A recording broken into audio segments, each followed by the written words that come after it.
Well, hello, everybody, and welcome to another edition of the Tottenham Way podcast, the first of two that we intend to bring you during this latest international break. Coming, of course, off the back of the 2-2 draw against Manchester United and ahead of a couple of, potentially slightly awkward fixtures. It's just Arsenal away and PSG away. No problem. At least they're away. We are much better away. I'm sitting at home. I'm Marcus Buckland in the company of George Sessions from the Press Association and Tom Allnutt of The Times. And we've got a lot to get through. Thanks so much for all your correspondence, whether it's come via email, from TikTok, from Instagram, from X. I mean, we are everywhere. We have taken over the world, and we really do appreciate what you have to say, the questions you want us to pose. And in particular, today we are going to talk about the injury crisis. We're going to talk about the forward option, the lack of a forward option for Thomas Frank at the moment, the atmosphere inside the ground. Now, is there too much booing?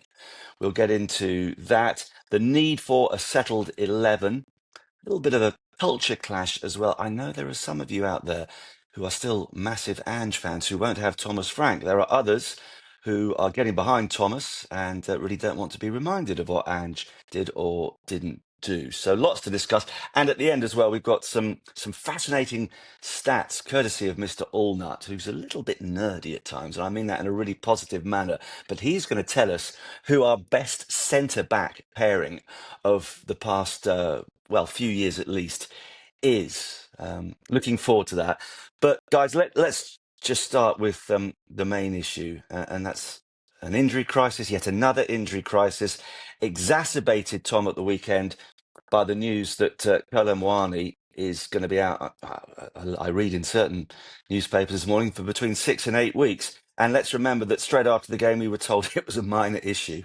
And I'm not going to go into the rights and wrongs of how Thomas Frank reveals injury situations with his players, but it can be a little bit misleading. So what has happened to Kolo Muani, who of course went off at half-time against Manchester United? Yeah, we were wondering, weren't we, why he went off, because I thought he played quite well in the first half. I thought he looked quite lively, and I thought it was one of his better performances, really. And there was kind of more evidence that he was finding some sharpness, some nice touches. Thought he was more involved. He just looked like he was a bit kind of fitter and finding his rhythm. So just classic, really. That just as he's kind of getting going, he's now looks like he's going to be out for a little bit of time. It's a fractured jaw, I think. I'm sort of catching up with it as well this morning. And the expectations, the kind of whispering from the kind of French side, I think, is that he'll be out for a few weeks. I haven't spoken to anyone at Spurs this morning yet. I don't know if George has, but whether or not Spurs agree with that, I guess we'll see. The benefit, I guess, in a way, is that there's an international break now, so that is 2 weeks there. I would imagine a jaw is, slightly less sensitive in terms of coming back than a hamstring, for example.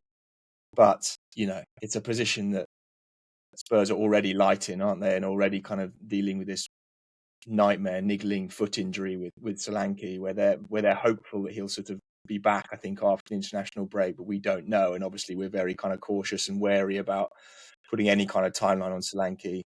Richarlison is doing his best, but I think we'd all agree he's not in his best form, and that was very evident against Man United at the weekend. So it's a bad injury, a bad time in all ways. It's bad for the team because they need that position. It's bad for Kolo Muani because he's basically just getting going, isn't he? And it's that classic thing that here we are in middle of November, and a summer signing basically needed 2 or 3 months to get fit and match fit, and just as he's kind of getting close, he's knocked down again. And to be fair to Frank, and I think he would say this isn't a muscle injury. It's not a thigh, it's not a groin, it's not a hamstring. What else we had? If not a side issue, who was that, George? I can't remember who had a side strain. Wilson Odobert had a side issue, which affected his. He was in a good flow before that, and he's been in a good flow afterwards. So that was a big blow, to be fair. So it's another kind of impact injury, isn't it? It was Maguire, wasn't it? Was it? I think it was a collision with Maguire. George is nodding. So it's not one that we can kind of blame on the sort of exertions in training or the style of play. It's just an unlucky one. Yeah. Just to jump in, I think to give Frank a little bit of leeway, Spurs wouldn't have known. I don't think that he's fractured his jaw straight after full time. Obviously, Kolo Muani's taken that blow to the face and is in pain, and they're probably thinking, "Oh God, he could have done something a bit serious there. But I don't think, there's no way they could have known until we went for a scan that, the following day on the Sunday. So it's just unfortunate that Frank said nothing big, and obviously it's kind of fairly big. But I haven't spoke to Spurs about it. We're recording this on Monday. It may go out later in the week, but I haven't spoke to Spurs on Monday about it. But I did actually send a message to a kind of sort of medical expert that I know quite well. And he said kind of, not knowing the full details, generally it probably takes about 4 weeks to really recover. If it's sort of not so severe, then maybe a little bit quicker, and then you can wear a mask. But I think that at this stage, 2 weeks out from the North London derby, I'd be shocked if he plays against Arsenal, and probably not PSG, but hopefully, the injuries, sustained November the 8th. Hopefully he's kind of back around December 6th for that Brentford home game, because it's a busy period, and as Tom's just alluded to, Richarlison's not in the best of form. Solanke's nowhere to be seen, so we need Colomani back. Yeah, it's really unfortunate because, as you both say, he's starting to show a few touches. We know he's got class, ability. He had those two great opportunities to score against Copenhagen during the week, and we made the point, George, after that game. Okay, well, you want your striker at least to be getting the chances, and if he gets enough, then he'll start scoring goals. So that's hugely frustrating. I think the one player who's probably smiling without a broken draw at the moment is Ivan Toney, because the more this happens, the more it becomes abundantly clear that Spurs have got to buy a striker ready to go in the Premier League in the January transfer window. Now, we've had a lot of correspondence on the injury situation. Apologies if you're watching on YouTube. That time in life has come where I've got to wear glasses. Hopefully it makes me look very serious and very knowledgeable. Now, Stephen Max has been in touch, says our injury list right now is nearly as long as it was in January 2025, when things looked pretty dire under Ange. Do you think there is still a problem with our medical staff or our players? Or is it just another batch of bad luck? It seems like we've been rotating more and the injuries aren't due to overuse, but I'm starting to get worried about that with regards to Richarlison and the fullbacks. And Lulu Tree, on a similar note on YouTube, writes, what is going on with our sports, science and medical departments? The last few years, there have been lots of major changes, but chaos is still very present. Dominic Solanke is an obvious example. Colo too, initially with his dead leg and now, of course, with the jaw. We've been having far too many injury issues which last ages. And yet we are told at first they are just a knock. It was minor. Please tell us more about the chaos and all the recent changes in personnel in that particular department at Tottenham. Who wants to go first on that one? I mean, I'll leave the sort of personnel bit to George maybe, but I mean, I looked very kind of in detail at the injury crisis under Ange last season and spoke to quite a few people about it. Who I think it's fair to say were very familiar with what was going on. And there was a sense last season, I think, very strongly over the course of the 2 years with Ange, that it was just the training was too relentless, was too much for the players. And I think even at Forest, there's been some sort of whispers that the players were pretty taken aback by the kind of training they were doing almost immediately in the middle of a season with games going on. Obviously, it's a bit different during pre-season, although that's another story as well. And obviously, the muscle injuries under Ange, I think people would have, heard this a lot, were clearly there. The evidence of the amount of hamstring injuries Spurs had last season were higher than the average. They were highest in the league, which corresponded also to the number of sprints they were doing in games. It was all there, and you speak to people who were working during that time at Spurs, and they said that often, unfortunately, that they were voicing these concerns actively at the time. They were saying that the players are entering red zones, where they shouldn't be playing as much as they are. If you continue to play them this amount, during games, and they continue to do this number of sprints and high intensity sprints, and they will break down. I don't think, and I haven't heard that is still the case this season, that the players are overexerting in training. I think Frank is much more careful in terms of the rotations. And I think we've seen that even from the outside. We can see that the rotations, we disagreed with them, and we disagreed, I think, with them in terms of the lineup on Saturday, with Udogie and Spence, for example, or Odebear or whoever it is, but Frank has been much more proactive when it's come to rotating his kind of 15, 16 players. And I think as well, just from the eye test, you can see that the way the team are playing, they are much less relentless, much less intense than the Ange team as well. Again, a lot of fans would say we'd like a little bit more intensity and a little bit more tempo, please. But you can see just, from the eye test, this is the team is not playing that kind of way. And I think as well, I did a list. It was only a couple of weeks ago of the kind of the 10 or 11 injuries that Spurs had at that point. And I kind of noted down, is it a muscle injury? And was it under Frank or was it under Ange? And basically it was, Maddison, knee under Frank, but only just, in the summer. I think you can probably say that is still, under Frank's watch. Davies is a thigh, it's a muscle under Frank. The only other muscle injuries under Frank have been Gray, Romero, and Odobert, calf, groin strain.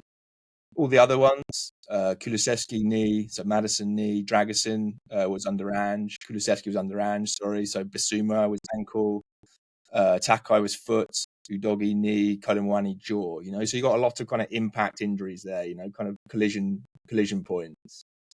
So actually, it's, I don't think, and we're still kind of early days and, maybe later on in the season this changes, but I don't think we're seeing the same kind of injury crisis with the same reasoning as we saw last season. I don't know. It feels like a stretch maybe to say it's unlucky because Spurs have, got, a lot of injuries and they have had, and they are still, I think at the high, they were a couple of weeks ago anyway, the highest in the league again.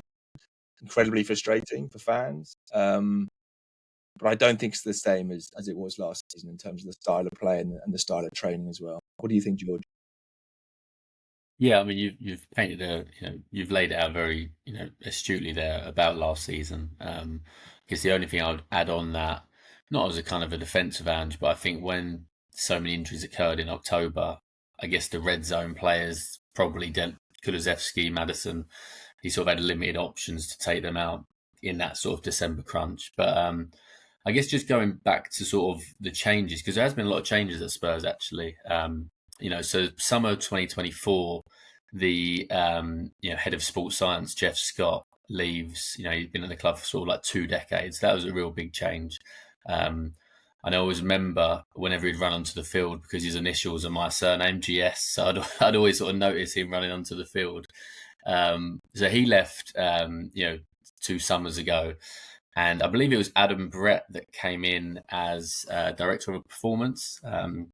Now he's already left the club. I can't think of exactly when that was, but if he's left after a year, I think we can sort of make a judgment that clearly Spurs weren't too happy with him.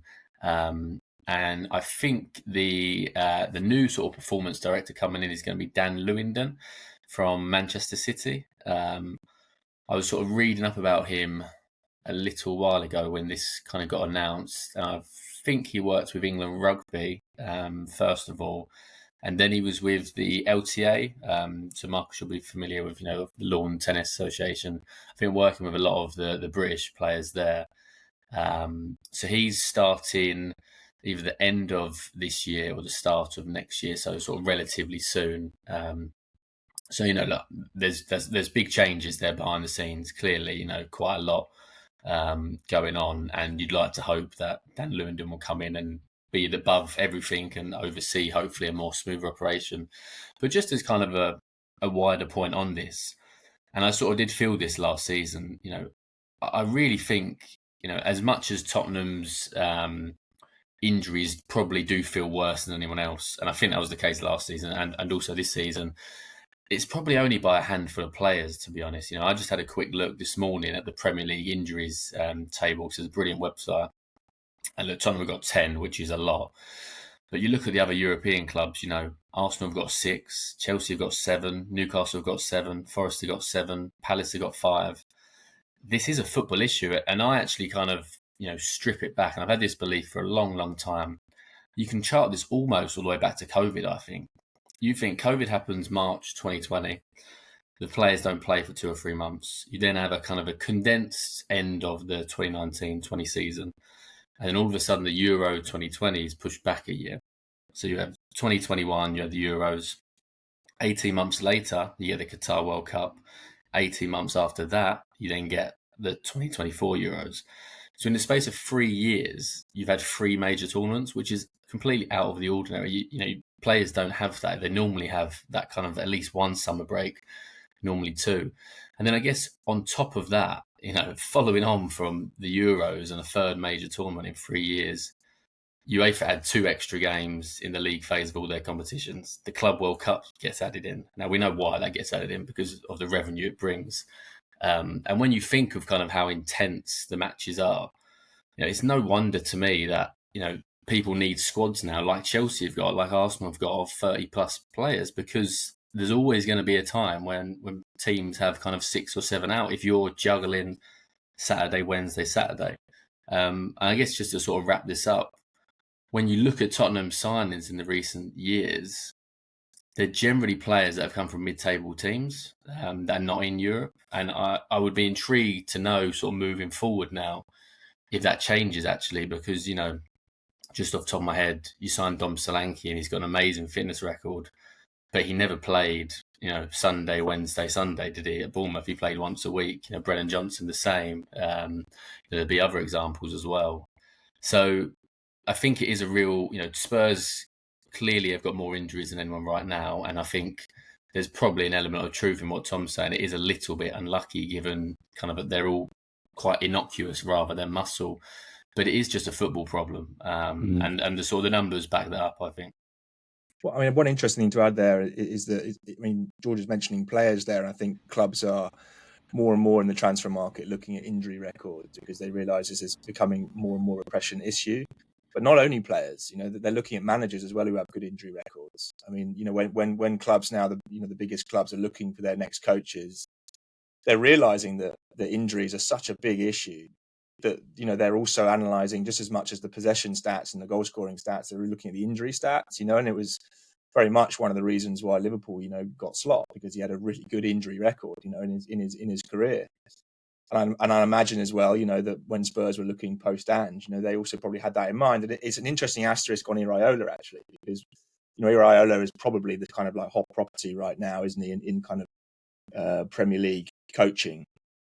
Would very much be at the front of the queue, I think, for most big jobs if and when they come up.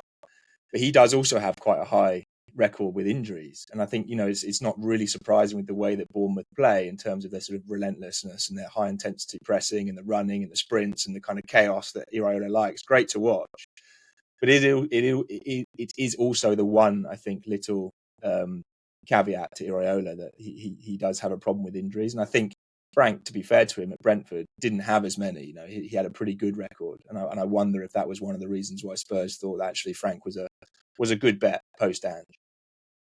Yeah, really interesting points there. And Georgia, I'd not really considered the fact that it's perhaps as a result of COVID that there's been so much football. That makes absolute sense. And again, Ange, less injury problems at Brentford because they weren't playing as many matches. So yeah, all sorts of factors. The one thing I would also say, to be fair to Thomas Frank, particularly based on what Mikel Arteta was moaning about at the weekend, he doesn't use injuries as excuses, or at least not very often. And I actually admire that side of him. I will make the point again, and I accept that with a fractured jaw, you're not necessarily going to know immediately after the game how serious the injury is.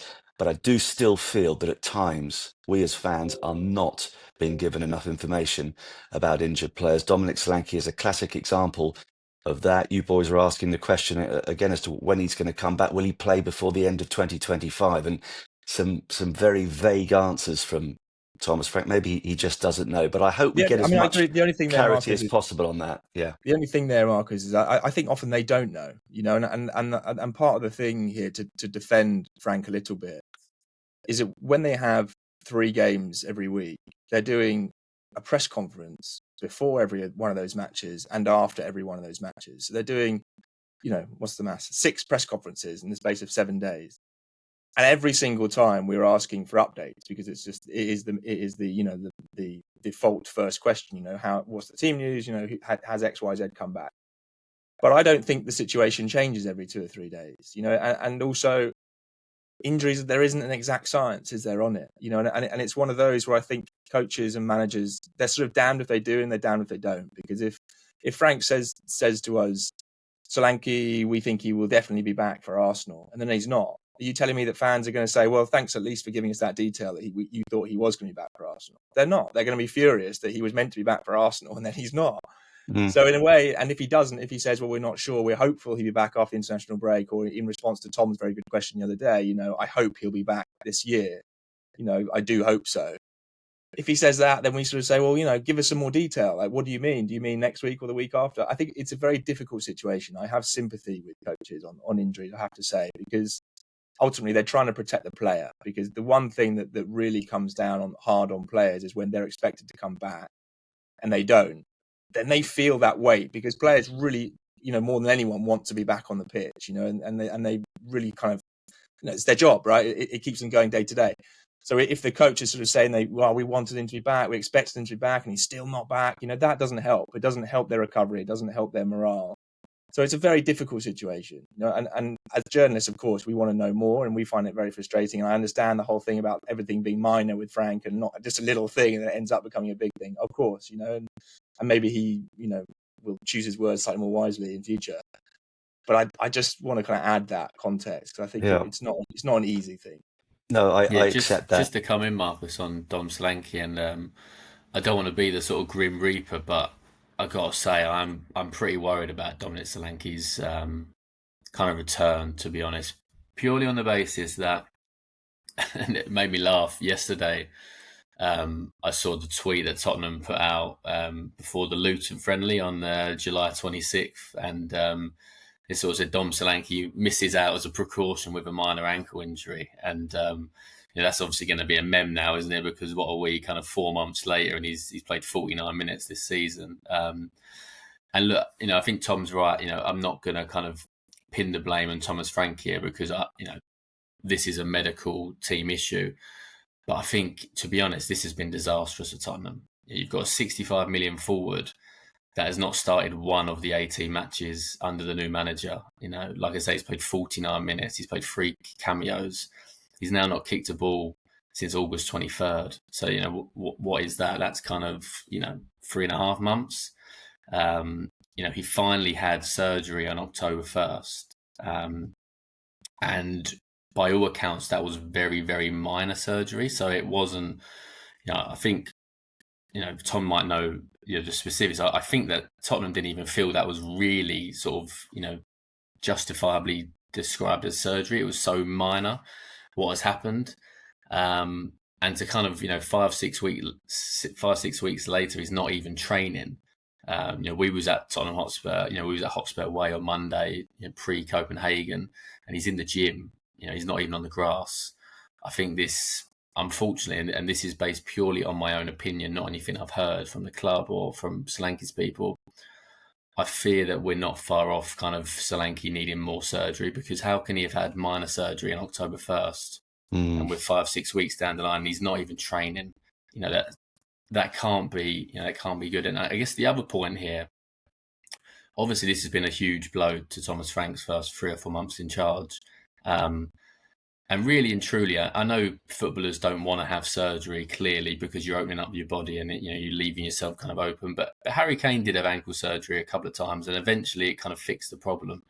But more as a kind of initial point, if Spurs had got on top of this in September time, say, and Solanke did have sort of major ankle surgery, he's out for 3 months, they could have actually got Matisse Tel in the Champions League squad, because Chelsea had a similar scenario where one of their players got an injury, had surgery on his thigh, and they were able to bring in a new player into the Champions League squad because that player was out long enough that UEFA kind of gave it the green light. And you've got someone like Matisse Tel who's really sort of showing flashes in the limited minutes he's getting. He's not getting a lot of minutes because he's not in that Champions League squad. But if Spurs had got on top of this earlier, and I'm not blaming Frank here, this is nothing to do with Frank, this is to do with the medical team. If they'd got on top of this early, Tel could be in the Champions League squad and be contributing away at Monaco, can be contributing at PSG in a couple of weeks' time. But I just think whatever way you look at this, this has been a disaster for Tottenham. To have your 65 million forward not start a match, and we're already in November. And the reason I think that there's concern about Frank's answer before Man United is because, Radu Dragisin is planning to play a friendly this international break. Colomwani played a friendly the last international break, and then he was ready to go after that.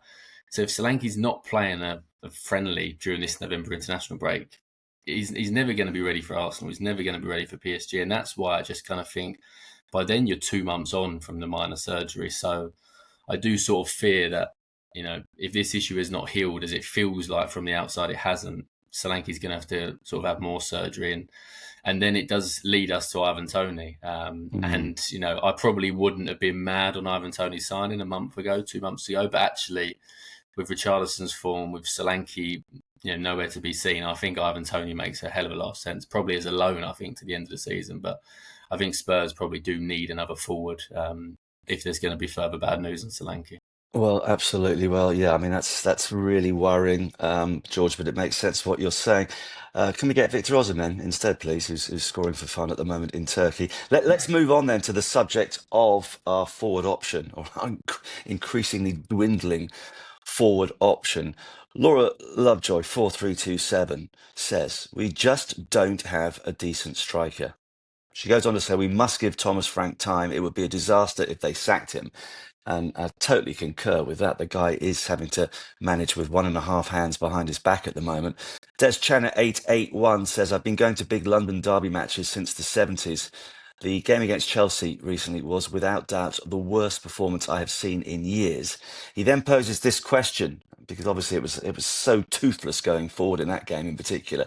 If we were to play 4-4-1-1, do you think there'd be room for Brennan Johnson in a more centrally based role? We're all concerned about his lack of ability in specific areas, but one thing is certain, he can finish and he is quick. And this is something that you've touched upon before, George. I know you're quite a fan of Brennan's, and we can all see what he's capable of doing, and his goal-scoring record and his number of assists is really impressive. And actually, he came up with one fantastic tackle against United at the weekend, where I thought, oh goodness me, he's starting to contribute in other areas. But sometimes his distribution is poor, his body language is not great. Is there a better role awaiting him, particularly if we continue to struggle up front with the lack of options that's currently the case? Yeah, I guess in this immediate future where, we don't know how long Colomwani's out for, or Solanke, I think there's definitely a role for him. It's a real shame, actually, he's suspended for PSG away because, potentially he could have done this. It's not really a false nine, I guess. It's more of a second striker, isn't it? Playing off Richarlison. I would never have Brennan Johnson down the middle on his own. I don't think, unless maybe it's an away game and you kind of purely there for the transition and counter attacks. But I think off Richarlison, it could potentially work a little bit to an extent like we saw against Man United, where Richarlison was on the left and Colomwani was down the middle, but Thomas Frank did want them kind of more together. And I just think with Brennan, his finishing is so good. He scored, didn't he, against Man United? It was offside, and Richarlison made the wrong pass. He should have gone the other way, actually. But he's just such a good finisher that the more you can get him in the area and the more you can get chances to him, I feel like he will score. So maybe over these coming weeks, we'll see more of him, especially if Kudus is back. We'll see more of Johnson down the middle. And I think, I think Tell really deserves some minutes now. I thought that was a fantastic finish on Saturday against Man United. I know he got a slight deflection, but the action of controlling and turning and firing it, into the top corner was really good. And he's just got that, I've said it before, he's got that snap about his shot. I think he gets the ball, out of his feet and gets a shot off so much quicker than Richarlison and Solanke, and maybe even Colomwani. And his mentality is just so good. Even then, it's the 85th minute, but he could have gone wild there. But he grabs the ball and he goes back to the centre circle because he wants to win. The kid is a winner, and I think he's got potential. He really has. And I know we've been frustrated over the last 12 months that we haven't seen a lot of him. And he's had some tough times. He really has, off the pitch. And also just when he come in, being essentially the lone forward when it's not really his best position. But I think he's definitely due. If there's injuries up front, I think, Thomas Frank really should be considering starting Matisse Tell in more matches going forward, not just sticking with Richarlison, every week. And even kind of, I'm sort of thinking ahead to sort of Fulham at home. I'd probably be tempted to play Matisse Tell in that game. I really would. I think he deserves more starts given what he's done. The 2 goals he's produced recently, very limited minutes.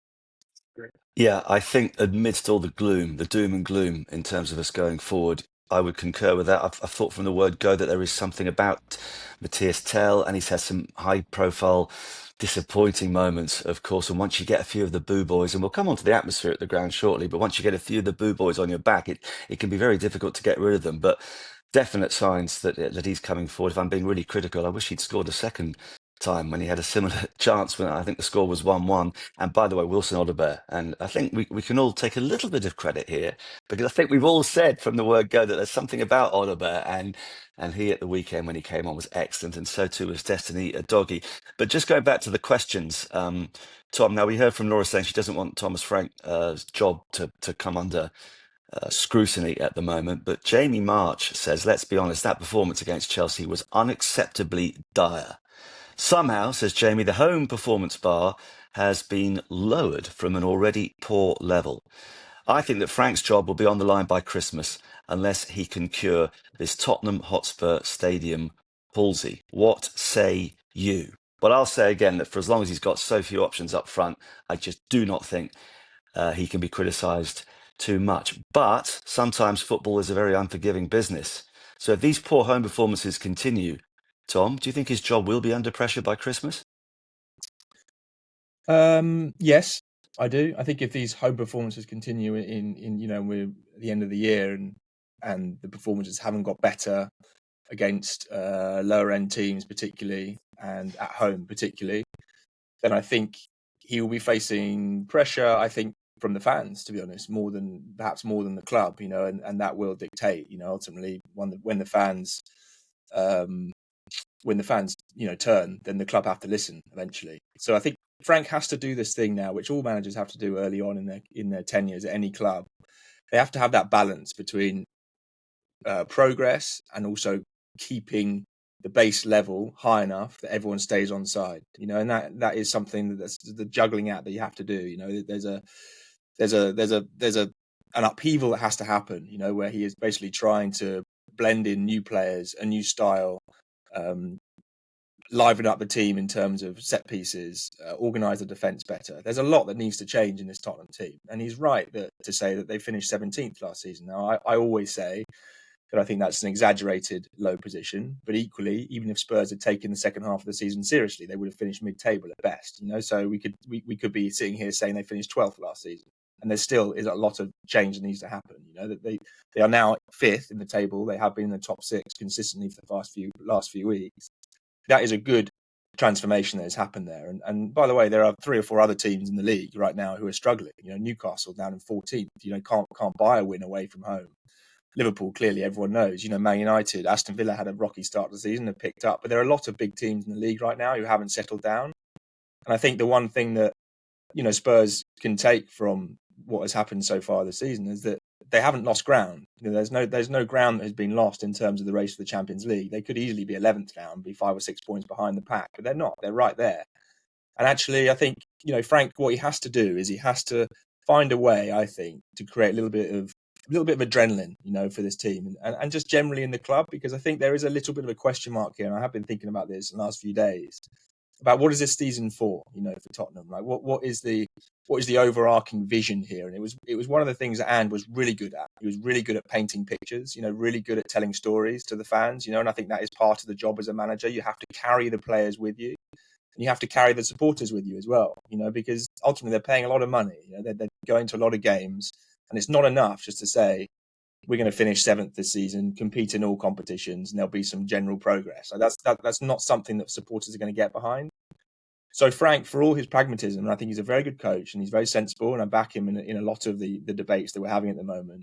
I do think he has to find a way to excite the fans. He has to create some thrill factor here, and whether that's a cup run or whether it's taking the handbrake off a little bit at home, whether it's making some slightly more bolder substitutions, bolder starting lineups, whatever it is, I think he has to tweak the dial slightly because I think there's a lot of progress happening at Spurs. I think he's worth backing, for the rest of this season, certainly. I think he needs better players. I think Tottenham's mediocrity in the forward areas is ultimately their baseline problem here. I don't think it's a tactical question. I think it's a quality question. But all that said, Frank still has to find a way to carry the players and the fans along with him long enough that he is given the time to do what he needs to do. I mean, George, he's got the charisma to do that. I mean, I know I was very critical last season of Postecoglou, but that was his second season, and lots had happened by the time a large chunk of the fans turned on him. Although, actually, as I always say, I think it all went back to when he totally misread the situation before the Manchester City game at the end of the previous season. So it was a really complex issue. I personally just cannot begin to fathom why anybody would be questioning Thomas Frank at the moment. And I accept, and we'll come on in a moment to the atmosphere at the ground. And obviously, if you're performing poorly at home, and the one difference for Newcastle, at least if you're going to play badly away from home, play well at home, where the majority of your fans can actually see you in the flesh all the time. But there's so much happening, and there's so much potential at the club, which is why I understand, of course, this is football. There's always talk about a manager's future. But for me, it's absolute madness to even consider seriously talking about that for this season, at least. Yeah, I do agree, Marcus. I kind of feel like where I want to go with this conversation naturally brings on those listener questions. So maybe we should just take a quick break for sort of listeners and and also visual. And then when we come back, Marcus, you read out those some really brilliant emails we've got about the atmosphere, because I've got quite a few thoughts myself on the atmosphere, especially after Saturday's game and the booing of Xavi. But yeah, I think those Yeah. listener questions kind of bring it all in nicely. Okay, absolutely right. We will take a short break when we come back. Yeah, the atmosphere. Should fans be booing? They've got the right to boo. Were they right to boo at the weekend? The need for a settled 11. Also, the little Ange and Thomas Frank culture clash. We've got one listener who's basically blaming Daniel Levy for that. Hey, we haven't blamed Daniel Levy for anything for a while, so that's like a nice retro move. And also some centre back stats that Mr. Allnutt is very excited about. See you in a moment. Okay, George, let's get straight into some of these emails about the atmosphere inside the ground. Jack 1906. Disappointing the way the fans are booing. I've been living it. Let me start that whole bit again. Sorry, bit of editing there. Right, Tom, George, let's get straight into some of the emails with regards to the atmosphere inside the ground, all the more relevant after Saturday. Jack 1906 says, it's disappointing the way the fans are booing. I've been living in Lisbon the last few years. I go to the sporting matches. Fans there always lift the team if they concede a goal. The stadium gets louder. They're not perfect. They also grumble about players not playing well, but they never boo the team. He goes on to say, I feel that Spurs fans in the stadium who are paying top dollar feel that Frank is not good enough for them. They feel that they should be more aggressive, there should be a more attacking style, not what they see as, quote, the Brentford style. But unfortunately, the players are not good enough at the moment. And he finishes off saying, I think there is some potential, but they need to cut out the errors. Is there enough training and practice to do simple touches and passes? Rohank 1982 on the subject of the atmosphere. Well, the starting lineup was poor. The halftime substitution seemed odd as we didn't know that RKM was injured. I guess the atmosphere doesn't help, he says, but 2 weeks running, the opening goal comes from a team playing backwards football, which is Frank's game plan, and that is never going to impress the supporters. He goes on to say that I agree players like Richarlison are not close enough to being good enough, but we've been there before with the likes of Soldado and Adebayor. The solution was to pick the higher potential young players, but instead Audebert, Tell and Scarlett have had fewer minutes recently, but contributed far more when they have come on. Lots of good points there. First of all, George, you're a passionate fan like me. Spurs fans have the right to boo if they're not happy, surely. Yeah, they do. I've never personally liked booing, but I think in this era where everything is very expensive, and it's been a very difficult 2025, hasn't it, for Tottenham? Certainly in the Premier League, and let's not dress it up. 3 league home wins is, especially for what people pay, and that is kind of the currency you have to kind of put it against. It's just that is not good enough. I have to say, I thought, both Tom Allnutt and Tom Barkley kind of handled a bit of a tricky kind of subject very well on Saturday. And I also think that whilst the boos at half time and the booing of Xavi kind of the eye-catching moments. I actually did think the crowd were pretty good on Saturday. I've got to say, I don't know if it's because I'm a fan, but I always kind of write down on my notes various points the crowd kind of start singing and get behind the team. And I thought it started very loud actually on Saturday. And I've written down that not long after Mbeumo scored, I think it was Xavi snapped into a tackle with Fernandez, and it sort of got the South Stand going, and then the drum went, and sort of the crowd were kind of there with Tottenham at that point. And then I think what kind of really didn't help with the boos at half time is one that we haven't seen the shot on target in the half. And I think the first halves are a bit of an issue at home. I think that's something, if I was Thomas Frank, and I'm clearly nowhere near as qualified as him, I think Spurs just need to start a little bit better in those first halves and have just a few more shots and moments of adrenaline, a bit like Tom was saying. But what really didn't help before half time is the 2 times Spurs make a move. Brennan Johnson, who I think is actually not bad at crossing, makes a complete hash of the cross. He's leaning back, it's a hopeless cross. And Porro, the exact same. The ball gets played out wide to Porro, and his delivery is generally so good. I do feel like he's very tired at the minute, and his kind of quality has dipped. But he shanks his cross, and that sort of happened right before half time. And so then you get the boos because you're losing 1-0 at home. You've not had a shot on target, and your 2 kind of real moments, your openings, have failed. But then, having said that, I did kind of feel the atmosphere got going at certain points in the second half. And then there was the lull, and then he takes off Xavi Simons. And look, there's no doubt that bringing Matisse Tel on worked. I think in that situation, what I was saying to people around me is you take off Pape Sarr. You don't need to take off Xavi. You leave João Palhinha to sort of hold the midfield for the final 10 minutes. And look, Spurs lose 2-0 instead of, going for it. It's 1-0 or 2-0. It doesn't make a massive difference. Now, obviously, they got back in the game, so Frank's subs did work. No one can sort of argue against that. But I do think in that moment he could have taken off Pape Sarr and left Xavi on, because Xavi, as we all would agree, was having probably his best game in the Premier League, I think. And I think it just kind of, for Frank, he had 3 home games in a row there, Chelsea, Copenhagen and Man United. And I do really think, and I would like to hope, he would have learned a huge amount from those 3 games. And I think the real one where we're going to learn, if he has learned, is Fulham at home. I think really for me, the key combination, certainly out wide, is at home. He needs to have Destiny Udogie playing left back to balance the team, and to have someone actually left-footed going on the outside. And the form that Wilson Odobert is in, and I'm more than happy to eat humble pie with him, but the form Wilson Odobert is in, he should be playing all the home games. He really should at the minute. He is arguably Spurs' most exciting attacking player, and he's actually starting to add end product. He got the goal against Copenhagen. He's involved in the 4th goal against Copenhagen, driving forward and finding Romero. And to be perfectly honest, that goal on Saturday should be his. I've seen an angle that his shot is going in. It flicks off Richarlison. He celebrates wildly like we've seen before.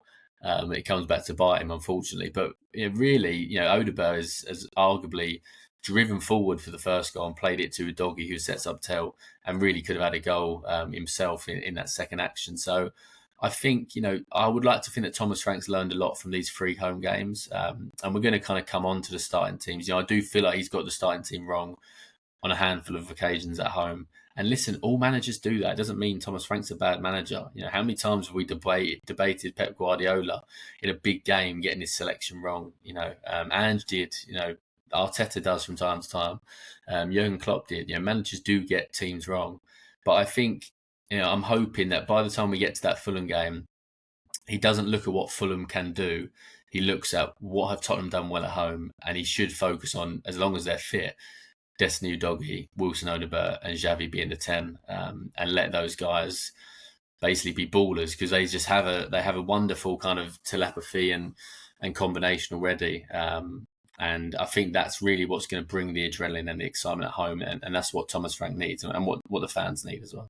Yeah, absolutely. I mean, I think the thing I was wondering about at the weekend is he trying to protect Udogie a bit who's coming back? Because if he's learned from Copenhagen, he definitely starts him again at the weekend. And the other thing I would say also is that, and I totally concur with what you said about Pedro Porro, and it goes under the radar, and he sort of plays every minute of every game. And when he's good, he's very, very good. I thought he was really poor at the weekend, and I don't blame him because he must be tired. So all the more reason to start with Doggy at left back, and you can bring Jed Spence across to play at right back. On the wider subject, I was really interested, Tom, your reaction pod with Tom B at the weekend made a big thing about how some of the visiting journalists who don't see Spurs very often were surprised at how negative they thought the atmosphere was inside the ground. And I have to agree with George. I didn't think it was that bad at the weekend. I think bearing in mind the fact that Spurs have only won 3 out of 20 Premier League games in 2025 or whatever it was, the Spurs fans were relatively patient, aside from that moment, which reminded me very much of the game against Manchester United a few years ago, the Nuno moment when he took off Mora, and that was the end of him. And I'm not saying taking Xavi off was going to be the end of Frank, but I was one of those fans, I must hold up my hand, who was screaming at the manager at that stage and saying, what on earth are you doing? But clearly a lot of your colleagues who don't go to Tottenham all that often were struck by the negativity. Yeah, I mean, I would point people to the reaction pod if you haven't listened to it over the international break. Me and Tom went into this in a bit more detail, but I mean, I think in part it comes when we're talking about those media colleagues. I think they sort of think, well, this is still really early days for Frank, and I guess they were probably wondering why so much negativity so soon when he's only 3 months into his tenure. And also, I guess, from the outside, you look at them and, they're fifth in the Premier League, they're unbeaten in the Champions League, and things don't look from the outside as bad as I think maybe that it feels sort of in the stadium at home. And I think you're right to point out that longer period there, Marcus, in terms of, is this a bit of a hangover from last season as well? That people who are going every week and paying lots of money to do so, haven't seen good performances at home now for quite a long time. It's been, the best part of a year now since Spurs have been a good team at home. And I, of course, Frank would say that is, nothing to do with me. That is history. That's a completely different era. But to the Spurs fans, it's very much, the present. It has been the reality now for a long time, hasn't it? I mean, one other thing I think, is that Tottenham fans and Tottenham's DNA and the club have always had players that you go and see and you look forward to watching. You pay your money really just to sort of say, okay, I'm going to watch Ginola today. I'm going to watch Gascoigne. I'm going to watch Hoddle. George was really pointed out that Hoddle was on at half time on Saturday. And to be honest, the most exciting thing that happened for the best part of an hour was watching the highlights of Hoddle's goals on the big screen. And it was a reminder to me that Tottenham are a club of mavericks, aren't they? Like the fans love those players, and you trace the modern history. You can basically trace the modern history of Spurs, through those players like Bale and Ginola, Berbatov, Van der Vaart. We did our draft pod the other day, and some of us picked more serious and slightly more dull teams, and some of us went for the magician. And one of us picked a team that got about 50% of the popular vote, but we won't go to that now. But even like Dele Alli, Christian Eriksen, James Maddison, and you look at the lineup at the moment, and it's a good team. It's a solid team, but it's not it lacks a bit of magic, doesn't it? There aren't any players there, I think, that fans are sort of saying, oh, I cannot wait to go and watch, David Ginola today. And I wonder if that is also part of it, that Spurs have sort of lost 4 or 5 in the last kind of half decade or so, real special players, and they're not necessarily, consistent world beaters, but they are those players who just bring a little bit of stardust.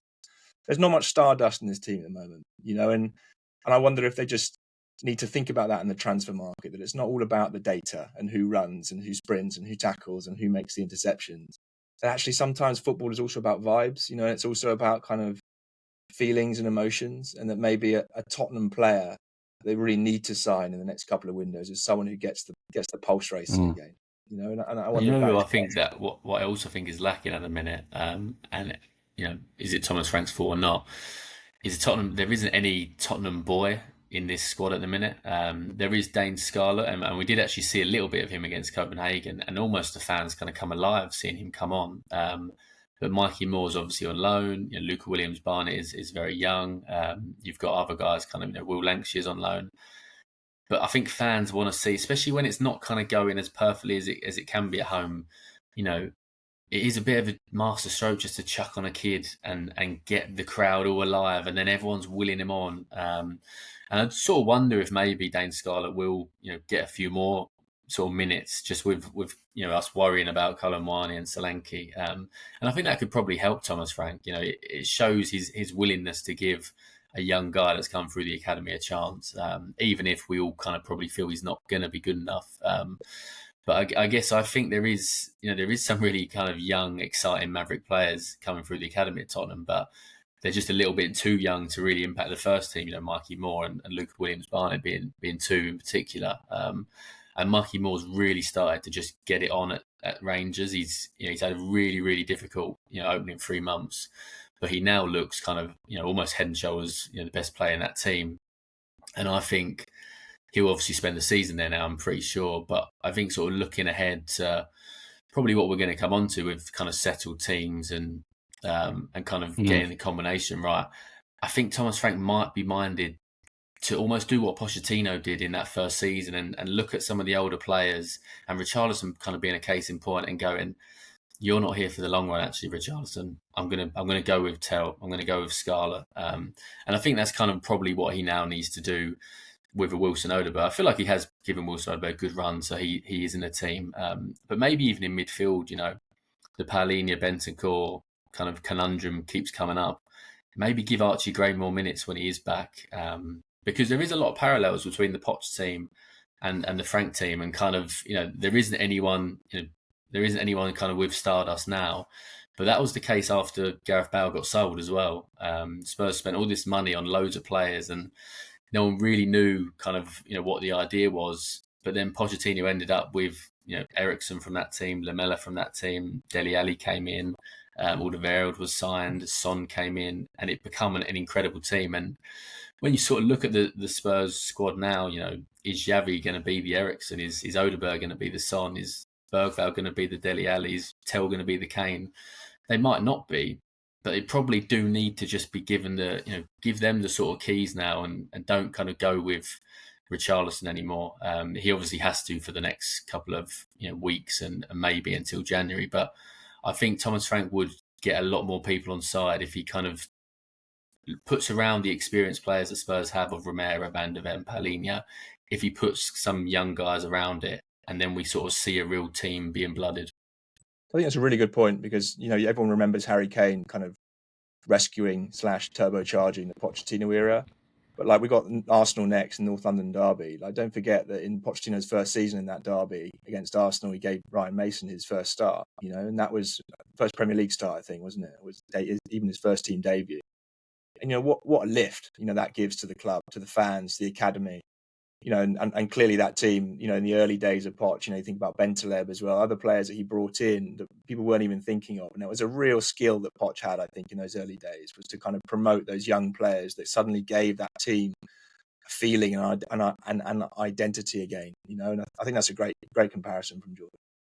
Let's move on to the need for a settled 11. A lot of people have been getting in touch about that, and we really appreciate all your messages. And Tom A's good. At the end, we'll remind you how you can get in touch with us. Jaco writes, connections are the issue generally. While it's easy to blame the forward players for a poor XG, there is almost no playing out from defence through midfield. The old pass it through the lines nugget. So the forwards are working off long ball scraps, 1 against 3 defenders. Frank needs to show patterns of play, which are totally missing currently. The players are, brackets, overwhelmingly, close brackets, only as good as the system and the patterns. Fans need to see that evolving to buy in. And Matt Martin 101 says, our last really good performance was away at Leeds. Odegaard, Xavi and Udogie were all on the pitch. They create a good balance on the left. They take some pressure off Kudus and Porro too. And he says it's better when Sarr is in the team as well. But I guess basically the point everyone's making there, whichever 11 Frank wants to choose, he is now going to have to try and stick to it if he possibly can. I understand you've got to rotate.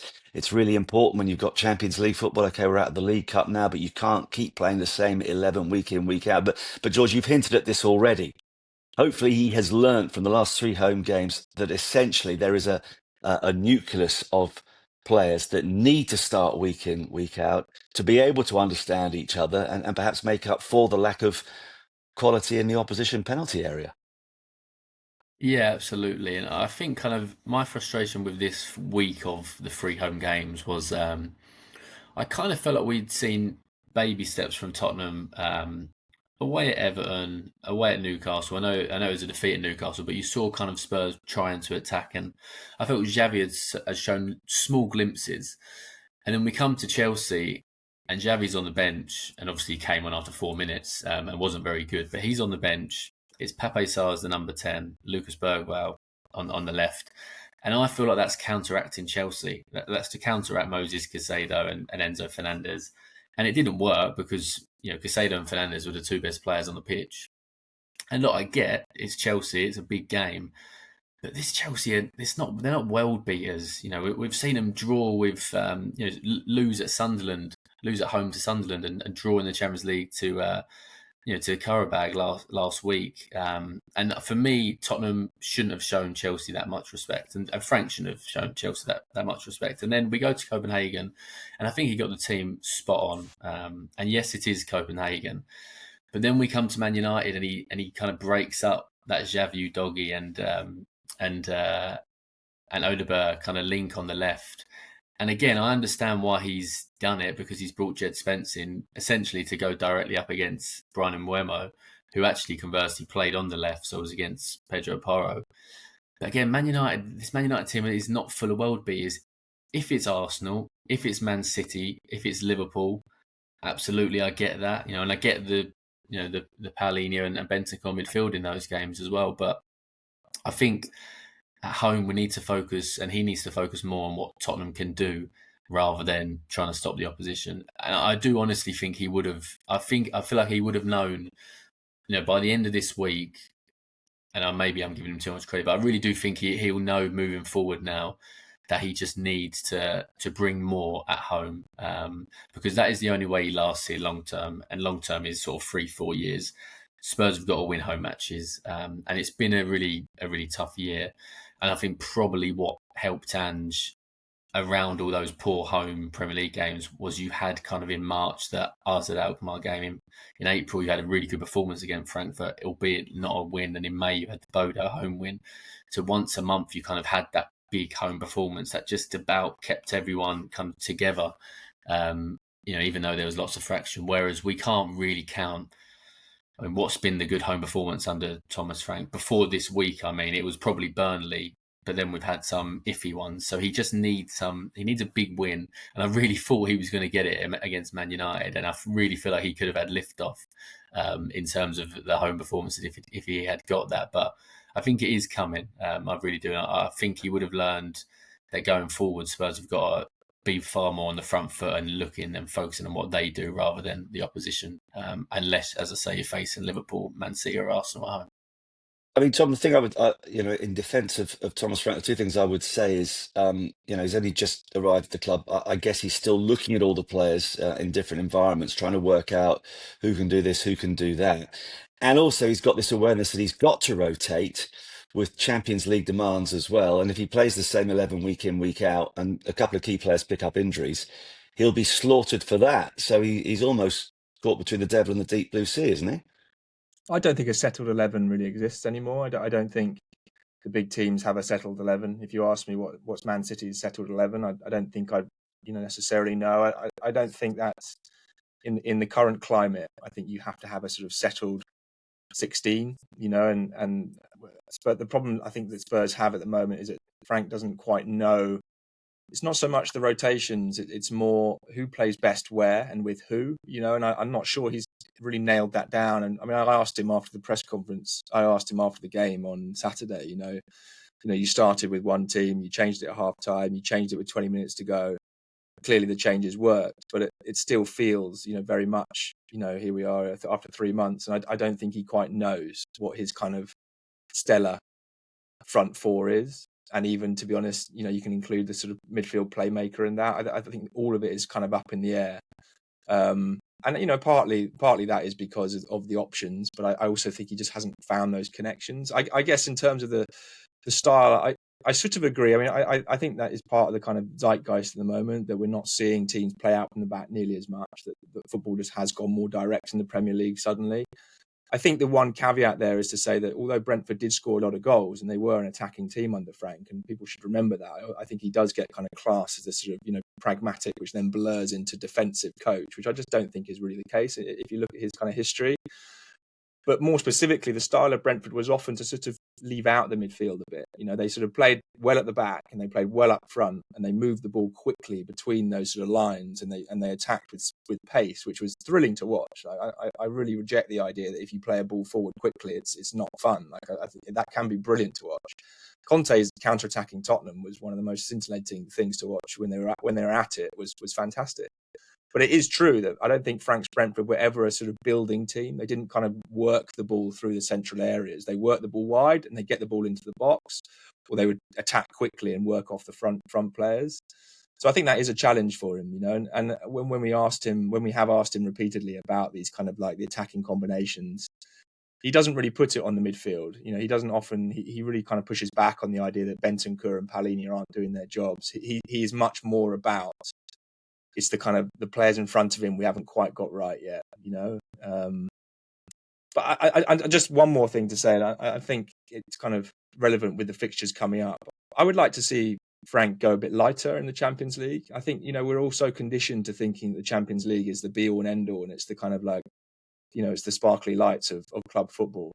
I think with this format, it's becoming a rotation competition, more and more. And I think clubs are sort of waking up to that actually against the Copenhagens at home, that should be classed really in the same kind of category as a Carabao Cup, third or fourth round, because you're playing against a side who are probably a relegation team in the Premier League and maybe even a Championship side, so the idea that you have to play your best team and your best players in the Champions League now with 8 games and 4 months to get into a knockout round or a playoff round in January.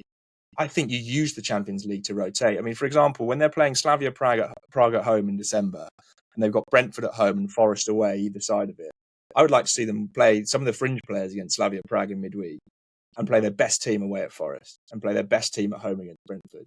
And you know what? If they pick up 2 wins in the league and they pick up a draw at home to Slavia and end up in that mesh in the playoff round in the Champions League, which is probably where they're going to end up anyway, so be it.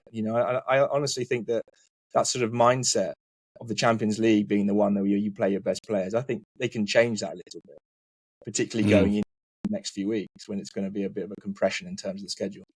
Yeah, well, we did make the point the other day, actually, that, I'm still fuming. I won't bang on about the League Cup defeat at Newcastle, but that was a night to play your first choice goalkeeper, and you could have played Kinski against Copenhagen the other night. I would totally advocate what you're saying there. And by the way, before we get UEFA onto us, Tom, technically these days you have to say Slavia Praha. You also have to say Bayern München. I mean, I'm doing the European highlights, and there's Turkey, Czechia, all this sort of thing. So we must stick with that. It's Slavia Praha at home in December. I mean, I can't imagine. Are you going for a stag weekend in Praha? No, maybe not. But anyway, technically, that's what they say. Now, this will be interesting with George here as well, because, and still to come, this fascinating centre-back data that Tom's been compiling. But really is there a up, little? Marcus. I know. It better be good. Better be good. A little bit of a culture war, according to a couple of our listeners. We know there are still those who are very upset that Ange is no longer at the club. There are others who would like to part that particular era, despite the glory in Bilbao in May. But let me just read out what Craig Doc 6656 says. It literally seems to me as though Daniel Levy's parting gift was to split the fan base by sacking Ange and employing Frank. The people who don't think Ange should have got sacked will never give Frank a chance and jump on everything he does. He goes on to say, I would have liked Ange to be given this season as well. It doesn't mean that I hate Frank. People need to support the club and stop comparing Ange Ball and Frank. The injury list is massive, the performances aren't great, but it's slowly getting better. No need for the fans to panic or cause a toxic atmosphere around the club. The Tottenham fans are a microclimate of modern society. And on a similar note, Lindsay's been in touch with a lovely email from Australia. She says, I am one of Ange's disciples. I jumped on the Tottenham bandwagon when he joined the club. I'm sure much to Marcus's disgust. No, not at all. I mean, look, I was all in Ange for a long time, but yeah, that's ancient history. Lindsay goes on to say, I thought I'd let go once Ange left, but something about Tottenham keeps drawing me in, as frustrating as it is. Tell us about it, Lindsay. It's been drawing us all in with a great deal of frustration for many, many years. I love your channel. It keeps me sane when I'm folding the family washing at home. Anyway, I like Thomas Frank, and I think he and nearly all managers need time to rebuild, which is rare in the Premier League. And should have been given another season, by the way. And she asked, would we have him back next season if Frank got sacked? And she goes on to say a lot of the positives around Frank was about improving players at Brentford and then selling them on for millions of pounds. I haven't seen any improvement from players in Ange's squad, not including the summer signings like Palinia and Kudus. Has anybody improved under Thomas Frank? I cannot think of one who has got better. So a few things there. Let's start with the improvements amongst any players, which is obviously a key factor. And actually, it was one of the criticisms I levelled at Ange Postecoglou. I didn't think anybody improved under his guidance. George, has Thomas got anyone to play better so far? Yeah, I feel like probably for the reasons I've given, Wilson Odobert and Matisse Tell have certainly come on this season, haven't they? And we're starting to see flashes of their potential. I was saying recently that I kind of feel like some players maybe gone backwards is wrong to say, but I feel like Richarlison is not in a good moment. I didn't feel like Bentancur was in a good moment until he was excellent against Copenhagen the other week. But maybe that's not a slight on Frank. That's more just two players that are in a bit of a sliding doors moment about whether they stay long term at Tottenham or maybe are moved on, even though Bentancur signed a new deal. But yeah, that really, really good comments there. And I sort of promised that Craig and Lindsay are not my burner accounts, sending them through. I think just to sort of answer the kind of Ange aspect of it, I am essentially what Craig is saying. I wanted Ange to get season 3. He didn't. And now I want Thomas Frank to do well. Of course I do, because I'm a Tottenham fan. I don't want him to be sacked after 4 or 5 months and be Nuno and then we're back to square one. Absolutely not. And I guess, probably with Ange, I kind of probably come at a similar point of view with Pochettino when Pochettino was sacked. There's always going to be kind of the what if. We don't know what would have happened if Pochettino had been backed in that really tricky 2019-2020 season and Levy had said, you know what, you've done so much for us. Finish 11th, finish 12th, get rid of the players you want to get rid of, Alderweireld being one, Ericsson being another, and rejuvenate the squad. We will now never know. And I almost feel like, I saw Pochettino in the week and he really doesn't look like the kind of young, dynamic coach that was on the touchline at Tottenham. So I almost sort of feel like maybe that me longing for Pochettino to come back is kind of gone now. Maybe that's been replaced by Ange, because I think there is the what if with Ange. We just won't, unless he did come back. And maybe that's harder now after what happened at Nottingham Forest, rightly or wrongly. I don't think that should really count against him too much because of the fact, as I said before, he was there for such a short period of time and not his players, no pre-season. But we will never know whether Ange could have learned from last season and whether this kind of football, which we can't lie, the football was scintillating until the injuries kind of got there. There was obviously bad days, like Ipswich was a bad day and Crystal Palace was a bad day. But in that same period, they went away to Man United and won 3-0, went to Man City and won 4-0, smashed Aston Villa 4-1 at home. There was some brilliant performances there. And I think, and the same argument will be, the same kind of defence of Thomas Frank will be what I gave to Ange. Ange was only sort of 18 months in then. It's not really, even that's not enough time to judge him. And it's the same for Thomas Frank now after 6 months. I know we want to see a bit more from the attacking point of view, but it's just so early to be judging him and to expect him to have the perfect formula. But yeah, I would have wanted Ange to get season 3 because he did deliver on his promise of winning the trophy and almost put his CV on the line, to be honest, to do it by throwing off the league because he just couldn't trust and couldn't risk anything of Mickey or Romero getting injuries and others. And I do honestly wonder how he's kind of his football versus kind of the rest of the Premier League now, which is largely kind of, not very attacking and very pragmatic. I wonder how that kind of would have scaled up. But he didn't get season 3. will he come back next summer?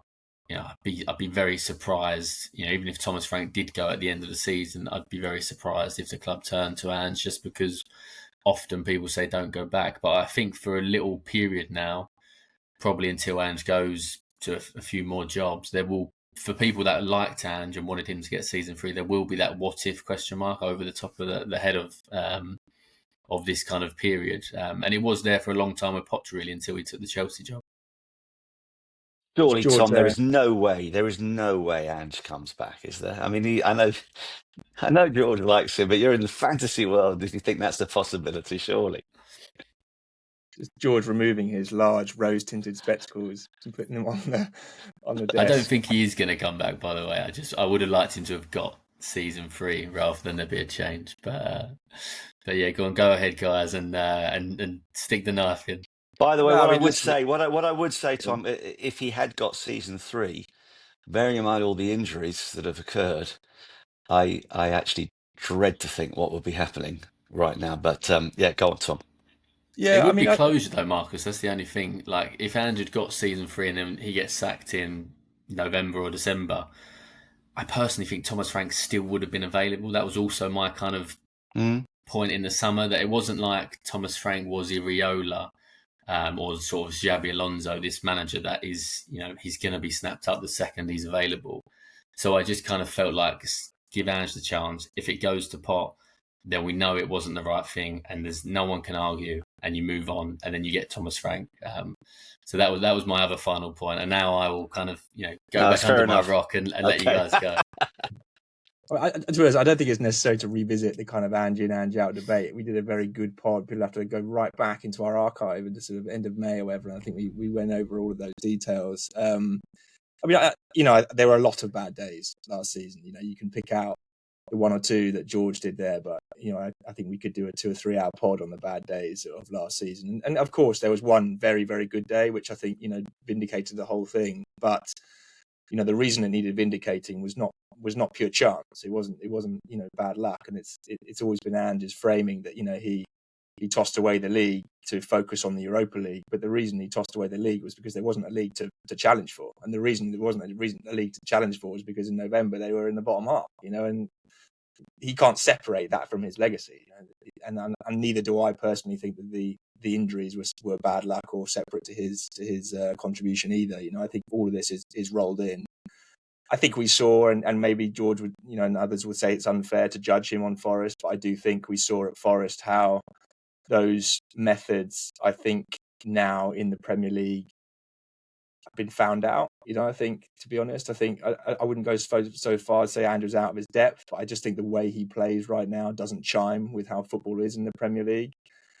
And I think Forest had good players. I looked at that squad and thought, actually, there are certain players that don't quite work there, but there are some players he could really mould, and he didn't. And it was a very short period, but there was no evidence there for Forest to stick with that particularly. I just think the way the game is now, it's not going towards Puritans. It's going towards pragmatists. It's going towards coaches who can be flexible. And I think if Spurs, if Frank doesn't work out for whatever reason, I think there will be better options available. And I think, this is maybe the situation next summer will be very interesting for any clubs who are looking for managers, because it's a World Cup summer where, to be honest, there is a cluster of coaches who are sort of doing a freelance job, in America, where they're kind of, going to enjoy the big tournament, but then they will quite possibly be available at the end of the summer. And I think there'll be big clubs who will be looking at that window and thinking, that won't be a bad time to be making a change. Of course, Poch is there, and George may have moved on, but Poch hasn't moved on. He would love to come back. But then there are others as well. Tuchel, Nagelsmann, Ancelotti. There are a lot of good managers working at the World Cup. Clearly, Iraola's contract is down unless he signs a new deal. So there will be good options, and in my opinion, better options than Ange in the next year or so, if Spurs were looking. Okay, well, they're not looking at the moment. We are all behind Thomas Frank, and we're almost done, except for this. Well, it better be good, because it's been teased several times. What is it, Tom? Are you just going to tell us who the best centre-backs are in the history of Spurs? Is it as straightforward as that? We had a question come in. He basically said, "Can we have a nerdy analysis of Vertonghen, Toby Alderweireld, Ledley King, Christian Romero, and Van de Ven, and which of these is really the best central defender in a Tottenham shirt. I thought I'd take their best seasons in a Tottenham shirt and compare it, because it felt like some players were very good for a while, but had sort of slightly not so good at either end of their careers for Spurs. So it felt take them all at their peaks and then decide. It was Luke Davies who emailed in this question, and so I looked at sort of various kind of stats for all of them. And I gave 3 points to the winner in every category, 0 points to the loser in every category. And I gave 1 point to the two in the middle. Unfortunately, Ledley King, I thought his best season was probably 04-05 when he played 38 games. But the stats weren't available, unfortunately, for Ledley. So I could only do the other four. So let's just say that the best seasons I went for were Vertonghen 17-18, Alderweireld 18-19, and Romero and Van de Ven, I took 23-24 for both of them. That was sort of when Van de Ven played the most games. So that's what we're comparing. In terms of goals scored, Romero came out on top, 5, Van de Ven 3, and the other two 0. So that was Romero, definitely the kind of biggest threat in terms of goals scored. I guess Van de Ven these days is certainly picking up in that category, but according to these seasons, I think Romero is kind of like the real threat from set pieces and things.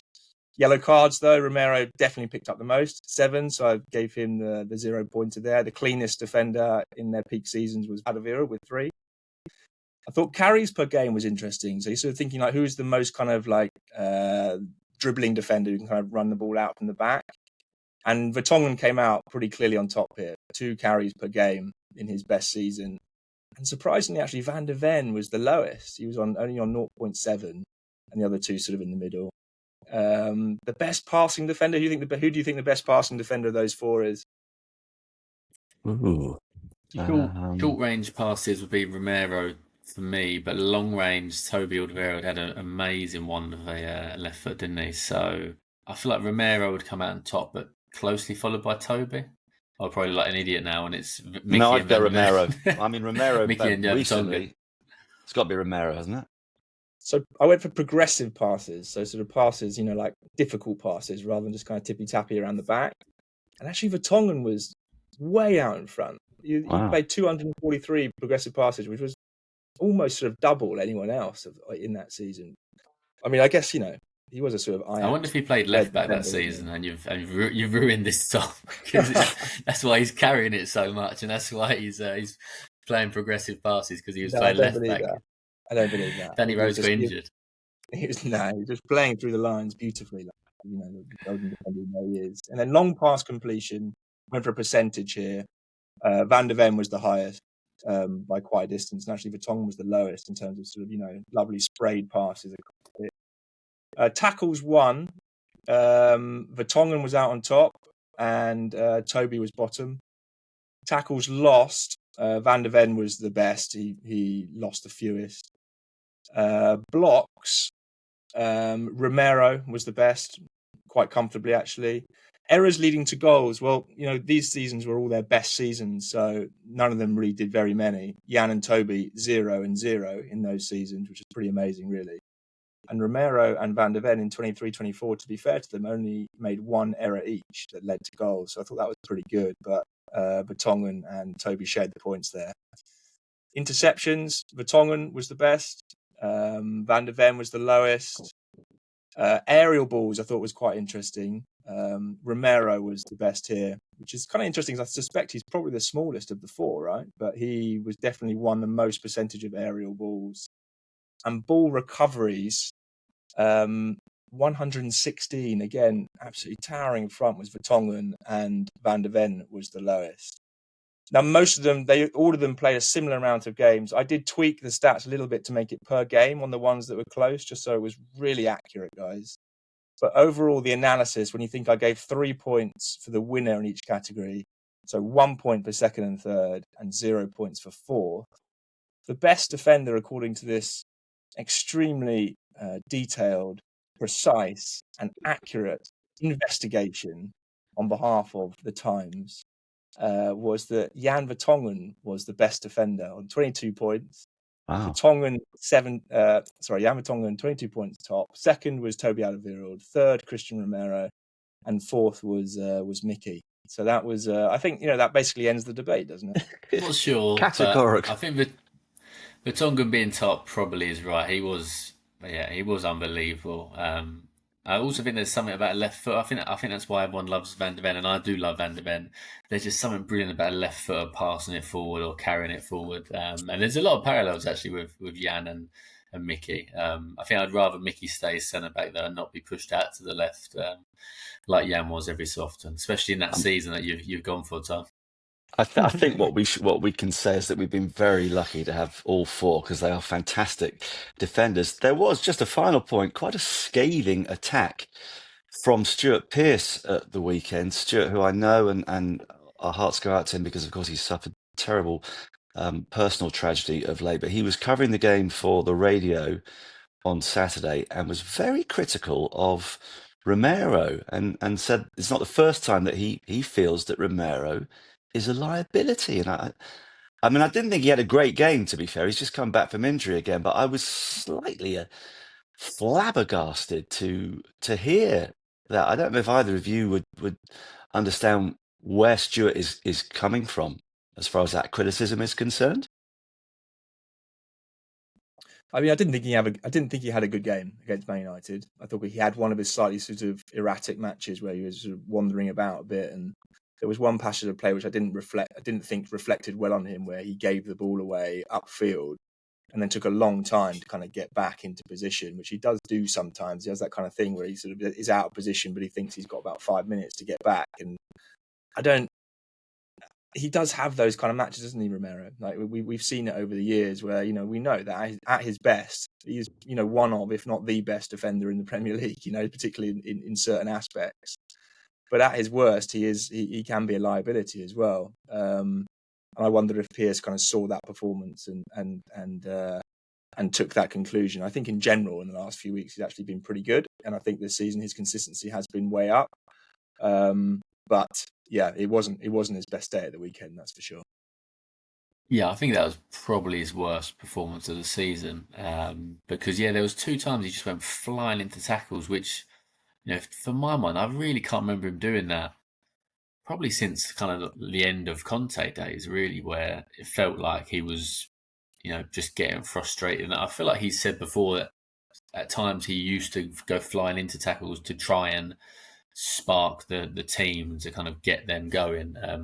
So I don't know if he was trying to do that on Saturday, but it didn't work. He went flying into Cunha on one occasion and got and Dorgu actually went flying into Dorgu, and I was quite surprised kind of 30 seconds after to see Romero sort of apologising to Dorgu on the far hand side.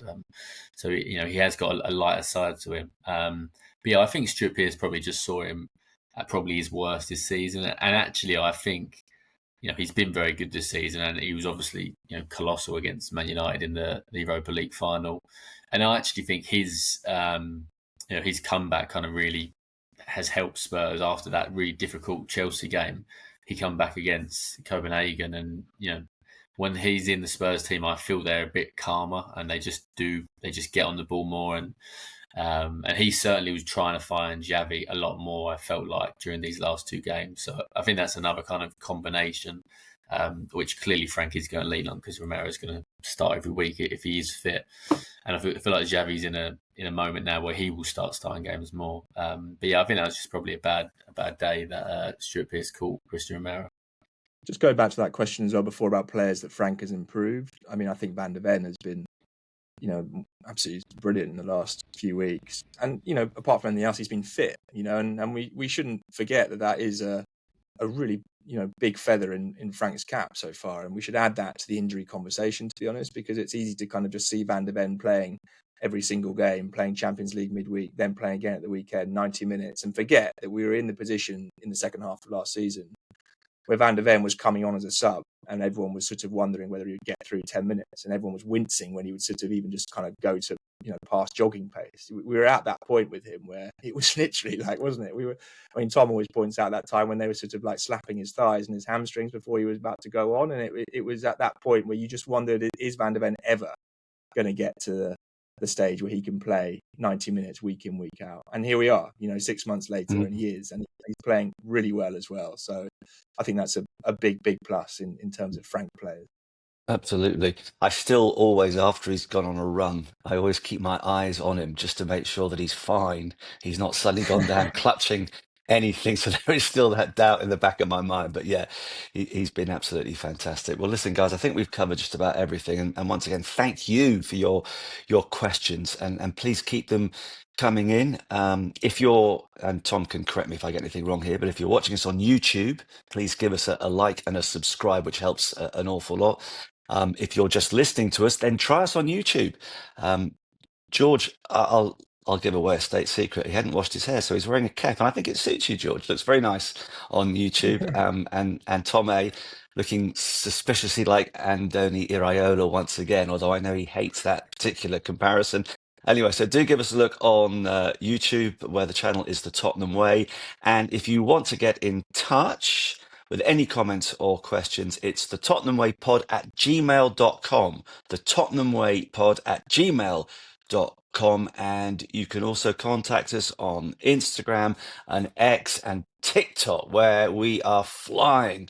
We're up to 39 followers. I know that you two are a couple off them, but no, it's getting bigger. We're about to go viral. Are you happy with that plug, Mr.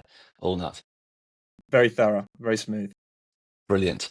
All right, guys. Well, listen, we're going to be back again to discuss, well, in particular, Tottenham in the 1980s later in this international break, which is, because I'm the old man of the team, that's the period that I look back at. That period between 1980 and 1984 in particular, gold dust. We have a special guest who's got a book out about Tottenham in the 1980s. So stand by for that. But for now, from me, Marcus Buckland, from George Sessions of the Press Association, and from Tom Allnutt of the Times, it's goodbye. And of course, it is, come on, you Spurs.